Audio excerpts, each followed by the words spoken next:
खूबसूरत बेटे को कि जिसको जन्म देते हुए उनकी मोहब्बत उनसे कोसों दूर चलेगी, इस दुनिया फानी से कूच होगे। फिर उस्मान गाजी अपनी वालिदा को कब्र पर फातिहा खानी करते हैं और अपनी वालिदा की मग़फ़रत के लिए, उनके बुलंद दर्जात के लिए दुआ फरमाते हैं। उस्मान गाजी अपनी वालिदा को याद करते हैं, उनकी कब्र पर हाथ फेरते हैं और कहते हैं कि मेरी वालिदा कैसी थी बाबा। तो अर्तुगरुल गाजी कहते हैं, हिरनी की मोतियों आंखों वाली खूबसूरत और बहादुर खातून थी तुम्हारी वालिदा।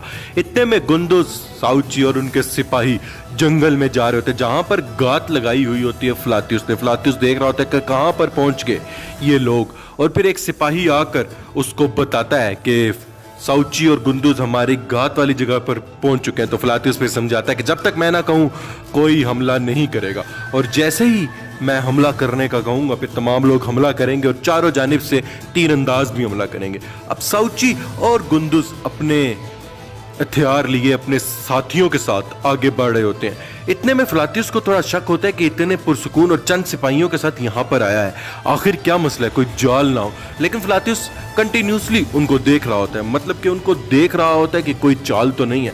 गुंदुज और साउची बहुत आराम से चल रहे होते हैं और सरगोशी में बातें कर रहे होते हैं कि अभी आएंगे वो लोग, फिर हम इनको बताएंगे कि काइयों से कैसे बदला लिया जाता है। और दूसरी जानिब निकोला ने गात एक और जगह लगाई होती है जहाँ जिसकी निगरानी बामसी वे कर रहे होते हैं। निकोला कह रहा होता है कि आज मैं तुम्हारी बेटी को भी मार दूंगा, उस्मान भी मुझे मिल जाएगा, और फिर तुम लोग देखना इन सरजमीनों से सिर्फ और सिर्फ हम लोग रह जाएंगे जो सरजमीनें तुमने गंदी की। इतने में बामसी कोने से उनकी तरफ देखता है, क्योंकि एक बहुत बड़ी गात उन्होंने लगाई हुई होती है, और बामसी समझ रहा होता है कि निकोला आज इनके हाथ आ जाएगा, लेकिन ऐसा नहीं होता। साथ ही साथ तारगुन खातून भी उनके साथ मौजूद होती हैं। और गोक्तू कहता है कि हमने दूसरी जानिब से बामसी भी देख लिया है कि इनके पास सिपाही भी कम है और इनकी घात भी कम है, इसलिए हम इन पर गलबा पा लेंगे। फिर बोरान कहता है इंशाल्लाह कारदश, मतलब मेरे भाई बहुत जल्द हम करेंगे। फिर बामसी कहते हैं हम आहिस्ता आहिस्ता हमला करेंगे, और फिलहाल हम देखते हैं कि इनके सिपाही शायद कहीं छुपे हुए हो। फिर बोरान और गोक्तू कहते हैं ठीक है बामसी बे, जैसे आपका हुक्म। इतने में बामसी बे फौरन फिर कहते हैं कि चलो हमला करें। फिर दोनों हमला करते हैं और चारों जानिब से सिपाही आमने सामने होते हैं, और एक सिपाही जिसके निकोला के लिबास में होता है बामसी बे उसकी तरफ कूदते हैं कि ये निकोला है, इसको मार देंगे। और गोक्तू, बोरान, तारगुन खातून, बहुत ज़बरदस्त धमाल हो रहा होता है, जंग का आगाज़ हो चुका होता है, जहाद हो रहा होता है। गंजाबे भी इसमें शामिल होते हैं और बड़ी ज़बरदस्त जंग जारी होती है।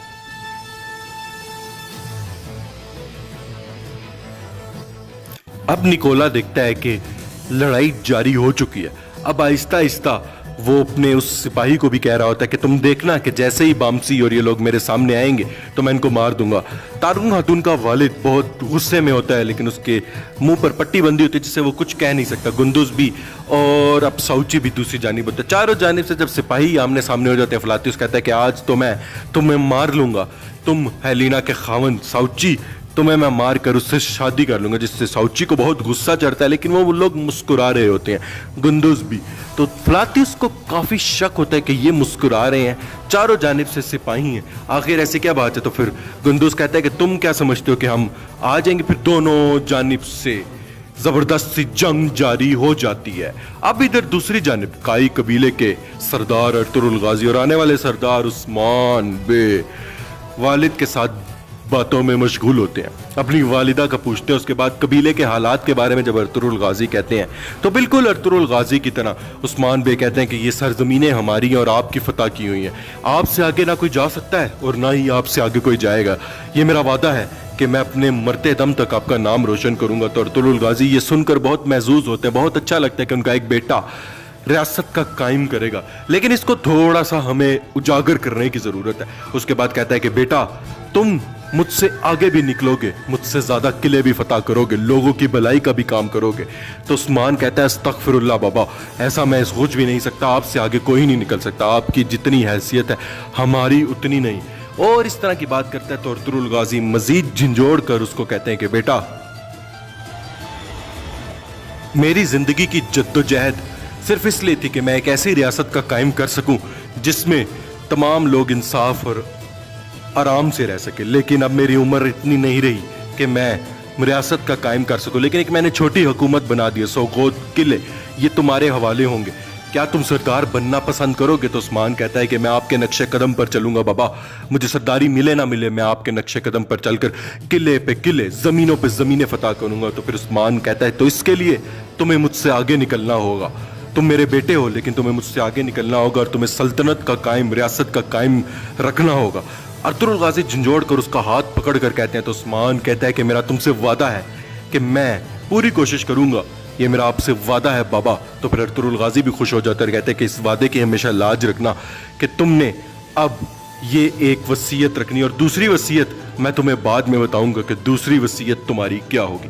फिर अर्तुगरुल गाजी मुस्कुरा कर अपने बेटे की तरफ देखते हैं और कहते हैं कि तुमने मुझे खुश कर दिया, बस जितना हो सके मुझसे आगे निकलो और मेरे नक्शे कदम पर चलते हुए हमेशा लोगों की भलाई का काम करते रहना, क्योंकि अगर तुम भलाई का काम करोगे तो तुम्हें अल्लाह भी अपने साथ रखेगा और अल्लाह की खुशनुदी और अल्लाह की रज़ा भी तुम्हारे साथ होगी। इसलिए बेटा जब भी कोई काम करो हमेशा अल्लाह की खुशनुदी और अल्लाह का इंसाफ सामने रख कर करना। फिर वो अपने वालिद का बोसा लेता है और कहता है कि मैं आपसे वादा करता हूँ कि जिन बातों पे आपने मुझे कहा है मैं उस पर अमल करना पूरी तरह कोशिश करूंगा और पूरी तरह करूंगा। फिर अर्तुगरुल गाजी खुश हो जाते हैं और अपने बेटे पर अपना हक हलाल कर देते हैं। अब इधर गोख्तू तारगुन खातून, जहां पर निकोला ने गात लगाई होती है, तारगुन खातून का वालिद होता है, वहां पर बड़ी जबरदस्त शदीद किस्म की जंग जारी होती है, दोनों तरफ से सिपाही एक दूसरे को मार रहे होते हैं। निकोला कहता है कि बस अपनी बेटी को जरा करीब आने दो, देखो मैं उसके साथ करता क्या हूं। इतने में एक तीर लगकर जो निकोला को मारा जाता है तो वो गिर जाता है, और बामसी बे जब वो देखते हैं, इतने में निकोला भी अपनी तलवार निकाल कर जब देखता है कि बामसी बे कि ये निकोला ये तो एक गात है जिसमें निकोला नहीं है, साथ ही साथ इसके चंद सिपाही जिन्होंने अपने आप को बांधा हुआ होता है वो भी सिपाही तलवारें लेकर निकोला के साथ शुरू हो जाते हैं। और फिर उसके बाद निकोला कहता है कि बामसी बे ये इंसाफ की बात नहीं, ये आपके पास एक तलवार होनी चाहिए, मेरे पास भी एक है। फिर दोनों मिलकर लड़ाई शुरू कर देते हैं। इधर बामसी बे जो हैं पकड़ लेते हैं एक तलवार और फिर दोनों की लड़ाई शुरू होती है। अयाज तमाम लोग इधर बामसी और निकोला आमने सामने होते हैं, और दूसरी जानिब बड़ी ज़बरदस्त शदीद जंग जारी होती है फ्लातियुस और साउची के दरमियान, क्योंकि फ्लातियुस बार बार हेलिना का नाम लेता है और जिससे साउची को इतना गुस्सा आता है और बायसुंगर भी तमाम लोग मारते हैं। और बार बार साउची कहता है कि मेरी बीवी का नाम मत लो अपनी गंदी जुबान से, मेरी बीवी ने पाक मोहब्बत मुझसे की है, इसलिए कोई भी ऐसी हरकत मत करना और आज मैं तुम्हारा सर तन से जुदा कर दूंगा। फिर फ्लातियुस के जख्म पे शदीद गोलाबारी और मारता है उसको, और इतनी ज़बरदस्त दाज देता है कि फ्लातियुस का जख्म बहुत गहरा हो जाता है। साउची को देखता है कि कितना गुस्से में, तो इसलिए गुंदू सिपाहियों को मारकर साउची को आवाज़ भी देता है कि इसको मारना नहीं है। इतने में तमाम सिपाही गलबा पा चुके होते हैं फ्लातियुस के तमाम सिपाहियों पर, और बेहतरीन जंग जारी होती है। इतने में बामसी बे निकोला के सामने होता है, और निकोला जब उस पर हमला करता है तो बामसी बे अपनी एक ही तलवार से उसकी गर्दन की साइड पे एक ऐसी जर्ब लगाते हैं कि निकोला शदीद जख्मी हो जाता है, और ऐसी जर्ब लगती है कि जिस पर वो बामसी बे को मारने के बजाय भागने को तरजीह देता है। फिर निकोला वहां से भाग जाता है और उसके सिपाही बामसी पर हमला करते हैं, जिसकी वजह से निकोला भागने में कामयाब हो जाता है। अब गंजा बे तमाम सिपाहियों का खात्मा करते हुए बहुत ज़बरदस्त निकोला को शिकस्त होती है इस जनब, और तारगुन खातून का वालिद भी यहाँ पर बच जाता है। और उसके बाद मज़ीद बोरान तमाम सिपाहियों को ख़त्म करता है। तारगुन खातून के वालिद को तारगुन खातून खुद बचाती हैं और उसके बाद उनका मुंह खोलती हैं। और इसके बाद यहाँ पर दूसरी तरफ फ्लातियुस भी बड़ा ज़बरदस्त जंग कर रहा होता है, लेकिन साउची अर्तुगरुल गाजी का फर्जंद तलवार में तेज़ उसको पकड़ कर एकदम मारता है और बहुत ज़बरदस्त ज़रबे लगाता है, जिस पर गुंदुस कहता है कि इसको मत मारना,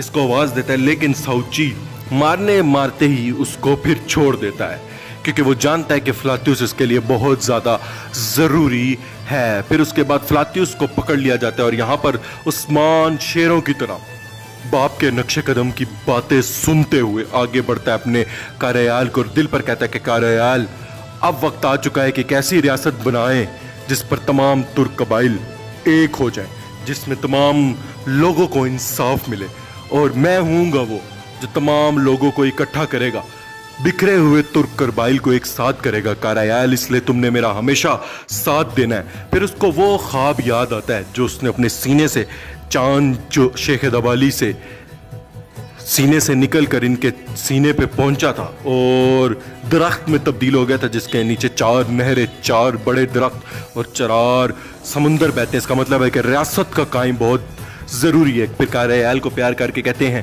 कि तुमने हमेशा मेरा साथ दिया, इसलिए आगे तक तुमने मेरा साथ देना है और हम मिलकर एक ऐसी रियासत बनाएंगे जो इंसाफ पर मबनी होगी। फिर उस्मान शेरों की तरह अल्लाहू अकबर के नारे लगाते हुए कहता है कि मैं वो रियासत कायम करूँगा जिसका ख्वाब हमारे आबाओ अजदाद ने देखा, और मैं उनके नक्शे कदम पर चलते हुए सुलेमान शाह का बेटा अर्तुरुल और अर्तुरुल गाजी का बेटा उस्मान गाजी। अब यहाँ पर सफ़ेद दाढ़ी वालों के पास आखिरी मुलाकात करने उस्मान का वालिद अर्तुरुल गाजी आ जाता है, जिसको फिर बहुत खराज तहसीन पेश किया जाता है सफ़ेद दाढ़ी की तरफ से और कहा जाता है कि आपको दोबारा देखा हमारी खुशनसीबी है, अब बताएं कि आप क्या चाहते हैं। तो उसके बाद अर्तुरुल गाजी कहता है शुक्रिया आपका, लेकिन अब मेरा सफ़र और मेरी ज़िंदगी थोड़ी रह चुकी है, इसलिए आज मैं आपसे मुलाकात करने आया था और मैं खुश हूँ क्योंकि मैं मुतमईन हूँ कि अब आगे मेरा कबीला, मेरी रियासत किसकी होगी। तो उसके बाद सफ़ेद दाढ़ी वाले पूछते हैं कि किसकी होगी वो रियासत, कौन है जो आपका रियासत और आपकी चीज़ें संभालेगा। तो अर्तुरुल गाजी कहते हैं कि वो उस्मान होगा। तो उसके बाद सफ़ेद दाढ़ी वाले पूछते हैं कि उस्मान ही क्यों, साउची या गुंदुस क्यों नहीं, आखिर उनमें क्या कमी है। तो उसके बाद अर्तुरुल गाजी दलील पेश करते हुए कहते हैं कि जब मैं बिस्तरे मर्ग पर था, मैं बिल्कुल मौत के करीब था, तो मैंने सुना कि मेरे तमाम बच्चों ने बातें की, लेकिन उस्मान ने ऐसी बातें की जो मेरे बाकी बच्चों ने नहीं की। उस्मान ने मुझे कहा कि मैं आपका नाम दूर दराज की ज़मीनों तक लेकर जाऊंगा, समुंदर से भी पार, दरख्तों से भी दूर, दूर दराज की ज़मीनों तक लेकर जाऊंगा जहां पर किसी का नाम नहीं, सिर्फ अर्तुरुल गाजी का नाम होगा। यही वो शख्स होगा जो रियासत का कायम करेगा, इसलिए मेरे बाद आपने रियासत के कायम के लिए इसकी मदद ज़रूर करनी है और यही वजह है कि उस्मान ही होगा आगे आने वाला सरदार। तो उसके बाद उस्मान की बात सुनकर सफ़ेद दाढ़ी वाले कहते हैं कि बिल्कुल उस्मान ही है जिसमें अक्ल दानिश और तमाम चीज़, इसलिए हमने उसको ज़ेरे निगरानी रखा हुआ है। इसके बाद वो कहते हैं अब आपका रास्ता साफ़ हो, अल्लाह आपसे खुश हो। फिर इजाज़त लेकर वो जाने की करते हैं कि पीछे से सफ़ेद दाढ़ी वाले इशारा करते हुए आवाज़ करते हैं कि आपका अगला सफ़र कहाँ का है। तो अर्तुरुल गाजी मुड़कर कहते हैं कि दोनों जहानों का। इसका मतलब है कि अर्तुरुल गाजी इस सीज़न में अपने जाने फ़ानी से कूच कर जाएंगे और फिर इज़्ज़त की मौत मर जाएंगे। यकीनन बहुत दुख का आलम होगा, इसलिए देखने के लिए हमारे चैनल को सब्सक्राइब करें क्योंकि आगे आने वाली वीडियोस बहुत ही शानदार होने वाली। फिर वो अर्तुरुल गाजी वहाँ से चला जाता है। अब उस्मान शेरों की तरह आगे बढ़ रहा होता है कबीले की तरफ कि रास्ते में उनको कुमरुल अब्दाल चीखता हुआ आवाज़ लगाते हुए नजर आता है कि रात से पर्दा उठ गया, रात से पर्दा उठ गया। फिर उस्मान शेरों की तरह उनको देखकर मुस्कुराता है कि ये मेरे दिल का सुकून, जो मेरे दिल की बात जानते हैं, उनकी तरफ अपना घोड़ा दौड़ा कर पहुंच जाते हैं। फिर घोड़े को बांध कर कुमरुल अब्दाल को कहते हैं कुमरुल अब्दाल आपको कैसे पता चलता है कि मैं इन रास्तों पर हूँ। तो कुमरुल अब्दाल कहता है कि मैं वहाँ ही पहुँचता हूँ जहाँ वो चाहता है और वहाँ ही जाता हूँ जहाँ वो चाहेगा। और उसके बाद कहता है कि सरदार के बेटे, सरदारी की तरफ तुम्हारा नक्शे कदम तेज होने वाला है, क्या रात से पर्दा उठ गया। तो उस्मान कहता है कि क्या आप भी जानते हैं तमाम बात। तो उसने कहा ज़रूर हम भी जानते हैं, लेकिन रात से पर्दा उठने में सिर्फ थोड़ा वक्त बाकी है, लेकिन ज़्यादा रात से पर्दा उठ गया। आपकी रियासत अजीम रियासत होगी, आपकी रियासत में एक भेड़िया और एक पंछी एक ही प्लेट में खाएंगे और आपकी रियासत एक ऐसी अजीम रियासत होगी जो तमाम लोगों और तमाम तुर्कों की होगी, जिसमें काफर और तमाम लोग होंगे। इसलिए अपनी रियासत के कायम के लिए हमेशा मेहनत करते रहो, लेकिन रियासत बनाने के लिए बहुत सी जानों का ज़िया भी होगा, लेकिन रियासत बन जाएगी। इस तरह की खूबसूरत बातें करके उनका दिल मजबूत करते हैं कि शायद आने वाले दिनों में उनका भाई, उनकी औलाद भी इस मकसद के लिए कुर्बान हो जाए। तो उस्मान कहता है कि मेरी औलाद, मेरा भाई तमाम इस मकसद के लिए कुर्बान है, लेकिन मैं हमेशा रियासत का कायम करूंगा और मेरी इस रियासत के कायम करने तक आप मेरे साथ रहें। तो उसके बाद फिर कुमरुल अब्दाल कहते हैं रात से पर्दा उठ गया और रात से पर्दा उठ गया और फिर उसके बाद वो वहाँ से चले जाते। फिर उस्मान गाजी शेरों की तरह मुस्कुरा कर देखते हैं और दिल पर हाथ रख कर कहते हैं कि हाँ, रात से पर्दा उठ गया, अब इंशाल्लाह बहुत जल्द रियासत का ऐसा कायम होगा कि जिसमें तमाम सरजमीनें अर्तुगरुल गाजी के बेटे उस्मान गाजी की होंगी और इंसाफ पर मबनी होंगी, और फिर पुरसुकून अंदाज से मुस्कुरा कर कबीले की जानिब रवाना हो जाते हैं। तो नाजरीन, उम्मीद करते हैं आज की धमाकेखाज एपिसोड आपको पसंद आई होगी। अगर अभी तक आपने हमारा चैनल सब्सक्राइब नहीं किया तो काइंडली इसको सब्सक्राइब कर दीजिएगा, घंटी के बटन को लाजमी प्रेस कर दीजिएगा ताकि हमारी हर आने वाली वीडियो अब तक लाजमी पहुंच सके। कुरुलुस उस्मान सीजन नंबर 2 के तमाम एपिसोड्स हमारे चैनल पर मौजूद हैं। अगर अभी तक आपने नहीं देखी तो काइंडली इसको वॉच करें, लिंक डिस्क्रिप्शन पर मौजूद है, वॉच करें और वीडियो का एंड तक लाजमी देखा करें। मोहब्बत भरा लाइक ज़रूर कर दिया करें, कोई सजेशन हो तो कमेंट कर ज़रूर बताएं और दोस्तों के साथ ज़रूर शेयर किया करें। और अगर चैनल सब्सक्राइब नहीं किया तो काइंडली चैनल को सब्सक्राइब कर दीजिएगा, घंटी के बटन को इसलिए प्रेस कर दीजिएगा ताकि हमारी हर आने वाली वीडियो का नोटिफिकेशन आप तक ज़रूर पहुंच सके। कुरुलुस उस्मान सीज़न नंबर 2 की एपिसोड्स डेली की बुनियाद पर अपलोड होती हैं और 7:30 बजे की हमारी टाइमिंग है जिसमें हमारी एपिसोड का रिव्यू आता है। इसलिए उम्मीद करते हैं आपको हमारी एपिसोड्स पसंद आ रही होंगी, इसलिए चैनल को सब्सक्राइब करें, वीडियो का एंड तक लाजमी देखा करें। कुरुलुस उस्मान सीजन नंबर 3 की एक बहुत डिटेल वीडियो भी बहुत जल्द मेरे चैनल पर, इसलिए उम्मीद करते हैं आपको सब अच्छा लग रहा होगा। और अपने होस्ट असवन यार को अगली वीडियो तक के लिए दे इजाजत। अल्लाह हाफिज।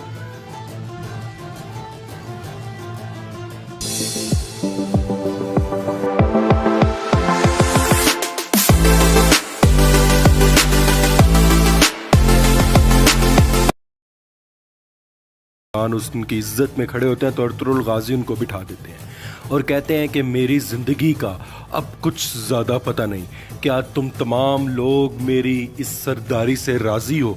तो तमाम लोग दिल पर हाथ रख कर कहते हैं कि हम राज़ी हैं। फिर अर्तुगरुल गाजी मज़ीद कहते हैं कि मैंने अपनी पूरी ज़िंदगी लोगों की बका, लोगों में इंसाफ और इंसाफ की बालादस्ती और इस्लाम का सर बुलंद करने की कोशिश की, क्या तुम इससे राज़ी हो? तो तमाम लोग फिर से हाथ मार कर दिल पर कहते हैं हम राज़ी हैं। अब मैं जा रहा हूँ, अब मुझे इसके बाद अपने कबीले की भी काफ़ी फ़िक्र रहेगी। सलजनना ख़वातीन दूसरे ख़ैमे में मौजूद होती हैं। क्या मैं कोई सरदार जो मेरे ही लायक हो, अगर मैं उसको मुंतखब करूँगा तो क्या तुम राज़ी होगे? फिर तमाम लोग सरदारान कहते हैं हम राज़ी होंगे, आप जिस पर हाथ रखेंगे हम उसकी इज्जत करेंगे। तो अर्तुगरुल गाजी कहते हैं क्या मैं जिस पर हाथ रखूँगा और जिसको मैं सरदार मुंतखब करने का कहूँगा, क्या तुम उस पर अपना हक हलाल करोगे? साथ ही साथ सलजनना भी होती है कि ये उस्मान का ही नाम लेंगे क्योंकि उस्मान ही शेर है और उस्मान ही सल्तनत की बुनियाद रियासत रखेगा। साथ ही वो बामसी बे को देखते हैं कि मैं अपने बाद 2 अपनी इज्जतें, 2 सबूत छोड़ कर जा रहा हूँ, एक बामसी बे, एक अब्दुर्रहमान गाजी। तुमने इसकी भी इज्जत हमारी और मेरी इज्जत की तरह करना। ये मेरे घर के 2 ऐसे फ़र्द हैं जिनको मैं बता दूं कि तुमने इज्जत करनी है। तो फिर तुम लोग बताओ कि क्या जिसका मैं नाम लूँगा क्या तुम उसको सरदार मुंतखब करोगे? क्या तुम उसको सरदार मानोगे? तो तमाम लोग बड़े ही आंखों में आंसू लिए अर्तुगरुल गाजी की बात मानते हैं और कहते हैं कि अब मैं अर्तुगरुल गाजी अपनी वसीयत तमाम लोगों को बताऊंगा कि अब काई का नया सरदार कौन होगा और कौन इस काई सरदार को एक रियासत में तब्दील करेगा। सलजनना तमाम लोग रो रहे होते हैं कि अर्तुगरुल गाजी का ये आखिरी वक्त होता है, क्योंकि फ़ौरन ही हमें अर्तुगरुल गाजी दिखाए जाते हैं। जैसे ही अर्तुगरुल गाजी नाम लेने लगते हैं तो उनको मौत का झटका लगता है, जिससे उनकी तलवार नीचे गिरने लगती है, बामसी पे पकड़ लेते हैं और अर्तुगरुल गाजी चक्कर खाकर गिर जाते हैं। तमाम लोग हैरान हो जाते हैं कि अर्तुगरुल गाजी को क्या हुआ। जैसे ही वो नाम लेने होते हैं कि मेरे बाद काई का सरदार होगा, तो साथ ही उनका झटका लगता है मौत का और वो फिर मौत के आगोश में चले जाते हैं। तमाम लोग बाबा अर्तुगरुल गाजी कहते हैं। उस्मान भी आंखों में आंसू लिए अपने बाबा को पुकार रहा होता है, लेकिन अब बाबा नहीं रहे और यहाँ पर इस सीन का इख्तिताम होता है। अब 2 दिन पहले क्या मंजर था वो आता है सामने। निकोला के किले एनागोल में निकोला बहुत खुश होता है कि आज तारगुन खातून तमाम सरदारों को गुस्सा दिलाएगी और तमाम सरदारों को मार देगी। निकोला बहुत पुरुमीद और बहुत खुश होता है, लेकिन फ्लातियुस कहता है कि इतना खुश और पुरुमीद जब तक खबर ना आज नहीं होना चाहिए। तो निकोला खाना तनावुल करते हुए कहता है कैसीर के अजीम रूम के बादशाह बनने में थोड़ा ही वक्त रह गया और अब तमाम काई सरदार मर जाएंगे और काइयों को हम यहाँ से निस्तो नाबूद कर देंगे। फ्लातियुस तुम कल की तैयारी करो, जितने काई सरदार और जितने बच्चे खवातीन होंगे हम उनको कल मार डालेंगे।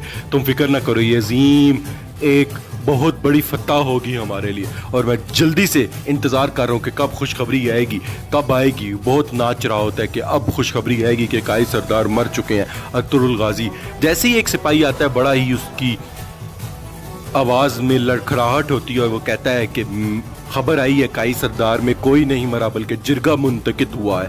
अर्तुरुल गाजी जिरगा कर रहे हैं और अर्तुरुल गाजी अपने ख़ानदान के साथ मौजूद है। ये सुनकर निकोला तो लाल पीला हो जाता है। वो कहता है ये कैसे हो सकता है, तारगुन खातून ने ये किस तरह से किया और क्यों किया। फिर उसके गले में छुरी की जानिब रख कर कहता है कि तुम मुझे सच दोबारा से बताओ कि क्या है। दोबारा से वो बताता है कि यही खबर है जनाब, काई कबीले में तमाम लोग जिंदा हैं और अर्तुरुल गाजी की सेहतयाबी के लिए खुश हैं। ये सुनकर निकोला आग बगूला हो जाता है कि मैं उसके बाप को मार दूंगा तारगुन के।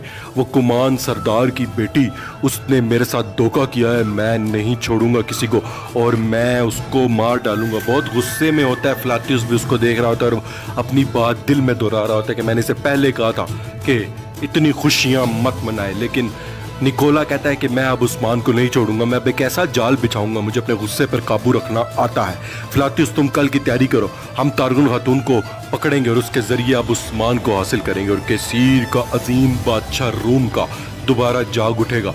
उसकी कसम खा के कहता हूँ कि अगर अब उस्मान को मैंने ना मारा तो मैं निस्तो नाबूद हो जाऊं। और इस तरह की बातें करता और अपने गुस्से को शांत करता और कहता है कि कल तारगुन खातून से हम मिलेंगे, मैं उससे पूछूंगा कि उसने क्यों नहीं मारा, यकीनन कोई बड़ी वजह होगी। अर्तुरुल गाजी लगता है फिर जागे। फिर फ्लातियुस अपना खाना तनावुल कर रहा होता और कहता है निकोला जैसे तुम कहोगे, लेकिन इतने पुरुमीद ना होना, मैंने पहले तुम्हें कहा था। उसके बाद फिर वो खाना तनावुल करने लग जाते और निकोला मजीद कहता है कि हम एक बड़ी जंग इस खित्ते में शुरू करने जा रहे हैं। अब काई कबीले में 2 दिन पहले का मंजर, जिस तरह हमने लास्ट एपिसोड में देखा था कि अर्तुरुल गाजी अपनी नशिस्त पर विराजमान होते हैं और तमाम उनका खानदान यहाँ पर मौजूद होता है। अर्तुरुल गाजी को देखकर उस्मान खुश हो जाता है कि बाबा अपनी नशिस्त पर आ गए। अर्तुरुल गाजी गुस्से से साउची दुंदार को देख रहे होते हैं।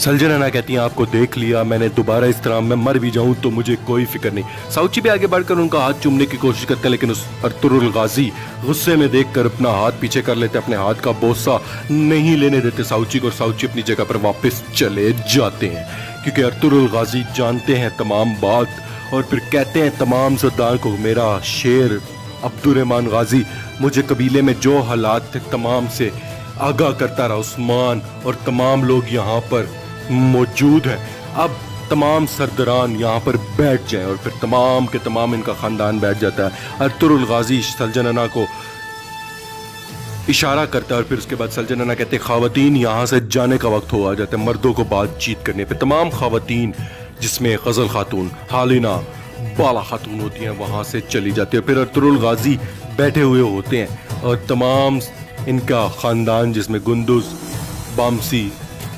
अब्दुर्रहमान गाजी, दुंदार, साउची और उस्मान होते हैं। फिर उसके बाद उस्मान कहते हैं मेरी गैर मौजूदगी में कबीले में जो कुछ हुआ मैं तमाम से वाकिफ हूँ। अब्दुर्रहमान गाजी ने मुझे तमाम बताया। दुंदार तुम बताओ, सोगोत को जलाने की कोशिश की, तुम कहाँ थे? तुमने मैंने सोगोत दिया था लेकिन तुमने कुछ नहीं किया और उस्मान का शुक्र है कि उस्मान ने हमेशा की तरह फौरन से कुल जसार को बचाया। उस्मान ने सोगोत को बचाया, कुल जसार को दोबारा फतह किया। तुम लोग कहाँ थे? तुम लोग उस्मान का साथ क्यों नहीं दे रहे थे? उस्मान पर मैं फ़ख्र करता हूँ और उस्मान पर मुझे फ़ख्र है कि उसने मेरी गैर मौजूदगी में भी अपना किला उन दहशतगर्दों, उन काफरों को नहीं दिया। फिर मजीद गुस्से से साउची को देखते हैं कि तुम मेरी मौजूदगी में मेरी सरदारी की नशिस्त लेना चाहते थे, क्या तुम भूल गए यहाँ की रवायात? अब मुझे बताओ क्या सूरत हाल है? निकोला का सर हमें काट देना चाहिए कि नहीं, ये पूछते हैं। फिर उस्मान कहता है कि बाबा मैंने तो पहले कहा था कि उस्मान बार बार कहता है कि निकोला का सर काट देना चाहिए था। तो उसके बाद उसकी बात सुनकर कहते हैं उस्मान मुझे बताओ कि तुम्हारे ज़हन में क्या मंसूबा है? तो उस्मान कहता है मैं बताऊंगा बाबा, आप अपनी बात पूरी करें, फिर मैं तफसील से बताऊंगा। फिर तमाम के तमाम लोग यहाँ पर मौजूद होते हैं। और अर्तुगरुल गाजी की बात सुन रहे होते हैं। फिर उसके बाद उस्मान बताने लग जाता है कि मैंने तो पहले ही कहा था कि सोगोत पर हमला होगा और कुल जसार मैं दोबारा लूँगा और मैंने ले लिया। ये अजीम अर्तुगरुल गाजी की ही सरजमीनें हैं और इन्हीं की रहेंगी। ये कहकर उस्मान काफ़ी मुतासिर करता है अर्तुगरुल गाजी को कि यही नशिस्त के लिए बेहतरीन है। फिर मुस्कुरा कर कहता है कि मेरे पास एक ऐसा मंसूबा है, अगर अर्तुगरुल गाजी चाहेंगे तो हम वो करेंगे और उससे हम निकोला हासिल कर लेंगे। फिर उसके बाद कहेंगे, अर्तुगरुल गाजी ने कहा क्या किसी को कोई एतराज़ है? तो कोई उनके आगे उंगली नहीं उठाता। फिर उसके बाद तमाम लोग कहते हैं कि उस्मान तुम्हारा मंसूबा क्या है? हम थोड़ी देर बाद ज़रूर सुनेंगे कि हम निकोला से कैसे जान छुटका सकते हैं। कहते हैं अर्तुगरुल गाजी दोबारा कि अब तुम लोग जाओ यहाँ से, मैं अपने दोस्तों अपने साथियों के साथ मशवरा करना चाहूँगा। फिर वहाँ से तमाम लोग चले जाते। बस अब बामसी और अब्दुर्रहमान गाजी होते हैं और उनसे पूछते हैं कि अर्तुगरुल गाजी के अब मुझे तुम बताओ तुम्हारे ख्याल में सरदार कौन होना चाहिए? और उसके बाद अब दूसरी जानिब ताक में तारगुन खातून और उस्मान आ जाते हैं, जहाँ पर बाला खातून और सलजना भी होती हैं। उसके बाद तारगुन खातून कहती है कि निकोला मुझसे मिला था और निकोला ने मुझे ये जहर दिया था, कहा था कि कई सरदारों को मार दो, लेकिन मैंने ऐसा नहीं किया क्योंकि मैं आपकी बीवी बनने वाली हूँ और मैं ऐसा आपको धोखा नहीं दे सकती। ये सुनकर बाला खातून को भी गुस्सा आता है और सलजना काफ़ी गुस्से से देखती हैं, लेकिन उस्मान कहता है ये तुम क्या कह रही हो? मुझे ज़रा सही तरह बताओ, आखिर बात क्या है? आखिर क्या वजह है कि उसने तुम्हें जहर दिया? तो उसने कहा कि अगर मैंने जहर ना दिया तो वो मेरे बाबा को मार देगा। तो उसके बाद उस्मान की बात सुननी थी कि उसके बाद उसको शेरों की तरह पकड़ती है सलजना और कहती है, बाला भी तलवार निकाल लेती कि तुम हमें धोखा दे रही हो, तुमने ये बात मुझे पहले क्यों नहीं बताई? तो तारगुन खातून कहती है कि मैंने ये बात सिर्फ और सिर्फ उस्मान के सामने बतानी थी तो मैंने आपको बता दी। अब उस्मान जो कहेंगे मैं वो ही करूँगी। और उसके बाद उस्मान कहता है कि ठीक है, ये जहर ही हमें अब निकोला देगा, तुम निकोला के पास जाओ, उससे मिलो, कहो कि मैं उस्मान को तुम्हें दूंगी। साथ ही साथ तारगुन खातून कहती है कि उस्मान को अगर नहीं मारा मैंने तो वो मेरे बाप को मार देगी। और तारगुन खातून को कहता है कि ठीक है, तुम उसे बताओ कि मैं एक जंगल के एक ऐसी जगह पर उस्मान को लेकर आऊँगी और वहाँ पर तुम उस्मान मुझे दे दोगी और मैं अपने बाप को लेकर यहाँ से चली जाऊंगी, फिर मेरा तुम्हारा कोई वास्ता नहीं। तो तारगुन खातून कहती है ठीक है। इतने में दुंदार के खैमे में गुंदुज साउची मौजूद होते हैं। दुंदार कहता है कि अर्तुगरुल गाजी के आगे हम शर्मिंदा हो गए, लेकिन साउची कहता है कि आपने ही कहा था कि हमें उस्मान से कबीले को बचाना है और अब आप ही कह रहे हैं कि हम शर्मिंदा हो गए।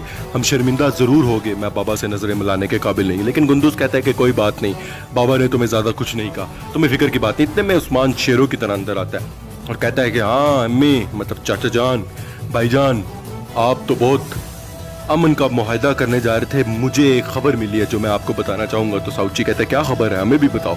तो उसके बाद उस्मान कहता है कि निकोला ने हम तमाम लोगों को मारने के लिए जहर भेजा था, अब मुझे बताओ क्या इनसे अमन मुमकिन है? इतने देर में सिपाही आ जाता है और कहता है कि अर्तुगरुल गाजी आप सब लोगों को अपने औताक में बुला रहे हैं, जहाँ पर बामसी और अब्दुर्रहमान गाजी भी मौजूद है। फिर तमाम के तमाम लोग, गुंदुज और उस्मान, तमाम लोग यहाँ से निकल जाते हैं और अर्तुगरुल गाजी के खैमे की तरफ जाते हैं। साउची तमाम लोग मौजूद होते हैं। अब तारगुन खातून यहाँ पर कबीले से निकलने की तैयारी करते और कहते हैं मैं उस्मान को हासिल कर कर ही रहूँगी, बेशक बाला को मारना पड़े, लेकिन मैं उस्मान से मोहब्बत करती हूँ और मैं उसको हासिल कर कर रहूँगी। वो अपना घोड़े की काठी बांध रही होती हैं और साथ ही साथ घोड़े में बैठकर रवाना हो रही होती हैं, क्योंकि उस्मान को उन्होंने कहा था कि जाकर निकोला से मिलो और उसको कहो कि मैं एक ऐसी जगह पर उस्मान को लाऊंगी, मैं मार तो नहीं सकी सरदारों को, लेकिन मैं उस्मान को लाऊंगी। यहाँ पर अब अर्तुगरुल गाजी तमाम लोगों को बुलाकर कहते अब हम मशवरा करेंगे कि अब हमने निकोला का सर कैसे काटना है। उस्मान तुम्हारे पास क्या मंसूबा है, हमें बताओ। फिर उस्मान कहता है कि मैं आपको तमाम बात बताता हूँ बाबा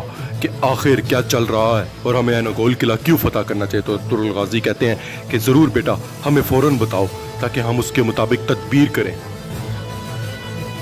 अब्दुर्रहमान गाजी बमसी बेबी होते हैं, वो भी सुन रहे होते हैं उस्मान को। फिर उस्मान बताता है कि बाबा, तारगुन खातून के ज़रिए निकोला ने हमारे खैमे में जहर भेजा था, लेकिन तारगुन खातून ने मुझे तमाम बात बता दी और उनको जहर नहीं दिया। उसके बाद बमसी बेबी यही कहते हैं कि हमें निकोला का सर कुचल देना चाहिए सरदार, आपका बस एक हुक्म होना चाहिए, फिर हम निकोला को भी जड़ से उखाड़ देंगे। उसके बाद मजीद अर्तुगरुल गाजी कहता है कि क्या मंसूबा है उस्मान तुम्हारे पास। फिर उस्मान कहता है कि हम निकोला को एक जाल में फंसाएंगे जहां पर निकोला मुझे चाहता है, क्योंकि तारगुन खातून को मैंने भेज दिया है कि निकोला को जाकर बताया कि उस्मान को मैं एक ऐसी जगह लेके जाऊंगी। बामसी भी कहता है बिल्कुल उस्मान ठीक बात कर रहा है। अर्तुगरुल गाजी कहता है मजीद तुम्हारे पास क्या है बताने को। उसके बाद फिर उस्मान कहता है कि मैं वहां पर जाऊंगा और वहां पर दूसरी जानिब गात लगाई जाएगी,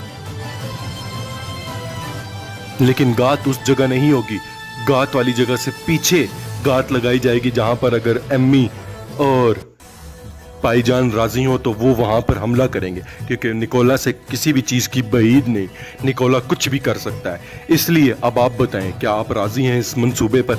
मेरा ये मंसूबा है। फिर अर्तुगरुल गाजी को मजीद वो बताता है कि मंसूबे में हम क्या क्या करेंगे और किस तरह करेंगे। दुंदार कहता है ये ख़तरनाक होगा, निकोला बहुत ख़तरनाक आदमी है, हमें चाहिए कि हम निकोला को किसी और तरीके से बांपे। लेकिन उस्मान कहता है कि पहले भी मैंने आपको बचाया कुल जसार में और अब भी मैं आपको बचाऊंगा, लेकिन अगर आप अभी भी ना समझें तो फिर ये आपकी अकल की बात है। लेकिन उस्मान जो कहता है वो करके रहता है। फिर दुंदार और उस्मान की थोड़ी सी नीम गरम बहस हो जाती है।